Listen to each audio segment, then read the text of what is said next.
Alright, so now we're going to look at the limit of a couple of piecewise functions, and we actually already talked about this when we had to do the continuity, because if you remember, the criteria for continuity is that the limit from the left and the limit from the right, if you remember, have to be the same.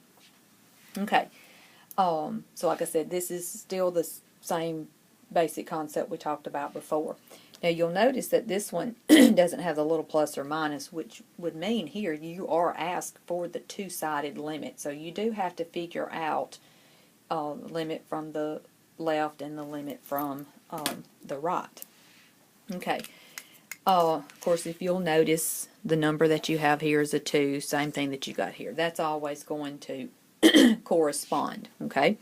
So let's look at it from the left-hand side. So let's just write our one-sided limit. So I'm going to look first from the left. So if I'm going to look from the left, that would have to be this piece, because this is the piece for when your values are less than 2. So of course less than 2 is the part to the left. So we'll have the x squared minus 4x plus 6. Now again, we've already learned that you can do direct substitution even though it's one-sided. Of course, this is a polynomial, so I'm not going to have any issues. Just take the 2, plug it in. So you would have 2 squared minus 4 times 2 plus 6. So that's going to be 4 minus 8, which is negative 4, plus 6 is going to give me positive 2. Okay, so now let's look at it from the right-hand side. Okay, from the right-hand side would have to be the part that's greater than 2, so you would use this function. Okay, doing direct substitution.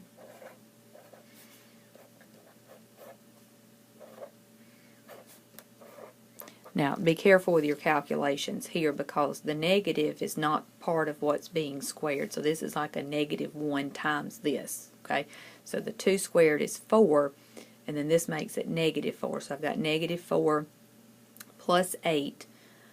So negative 4 plus 8 is going to give me 4, and 4 minus 2 will give me 2. So this is my limit from the left, this is my limit from the right, and in order for a two-sided limit to exist, it does have to approach the same value from both sides. So therefore your limit does exist here, and it would be 2. Alright, so just kind of writing out the final answer, we'll just say the limit as x approaches 2 of f of x is equal to 2. Okay, they've just chosen to put the f of x here and then define f of x instead of writing all of this right here with that limit notation, but it's defined here what f of x should be, so then you can use that notation here. So like, this is your final answer. You just have to break it down into the left side and the right side. Okay, next one. Now this one actually only asks the limit from the right hand side. Okay, so that's all that you've got to test on this one.